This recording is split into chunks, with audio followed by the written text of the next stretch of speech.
Bonjour tout le monde, aujourd'hui une vidéo avec Nathalie Candiolo, médecin généraliste avec une spécialisation en gynécologie.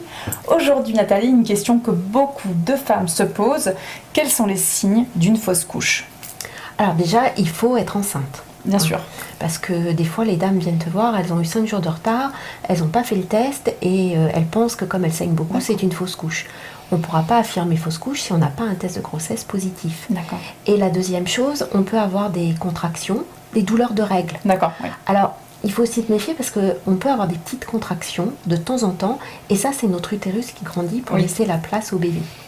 Et surtout, on va se mettre à saigner. D'accord. En fait, je pense que dès l'instant où on est enceinte, on n'est pas censé saigner. Donc si on saigne, on doit consulter. D'accord. Et surtout au premier trimestre, parce qu'on a la grossesse extra-utérine qui est cachée dans un coin, à laquelle on pense, ça ne sera pas forcément ça. C'est une option possible, oui. Mais il faut quand même que le gynéco aille vérifier. D'accord. Voilà. Très bien.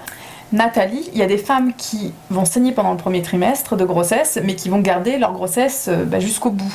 Alors pourquoi on saigne si justement le bébé reste accroché tout le long? On peut saigner parce que le placenta, il va faire comme des doigts et il va rentrer dans la dentelle utérine. Et si jamais il croise un petit vaisseau, il peut faire saigner et on peut avoir par exemple une plaque de sang qui va tomber tout doucement. Donc on a du sang marron qui va tomber. D'accord. Maintenant, il faut quand même savoir qu'on a 50% des dames qui vont saigner, qui auront leur bébé, et 50% qui peuvent faire une fausse couche.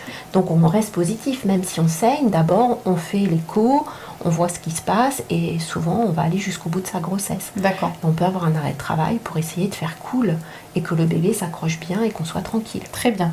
Quand justement il y a une fausse couche et que ça saigne, qu'est-ce qui se passe à l'intérieur qui justifie ce saignement? Eh bien c'est l'œuf qui se décroche. Alors très souvent, c'est la nature qui va arrêter les choses. Le bébé est peut-être pas bien formé, ou il a peut-être été infecté, ou il y a peut-être une répartition des chromosomes qui est pas bonne. Donc la nature arrête les choses.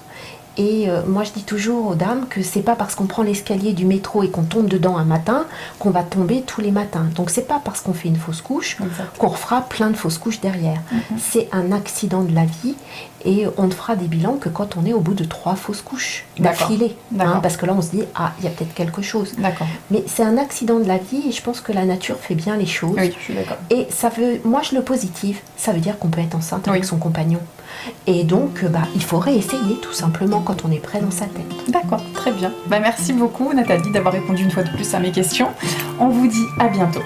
Au revoir.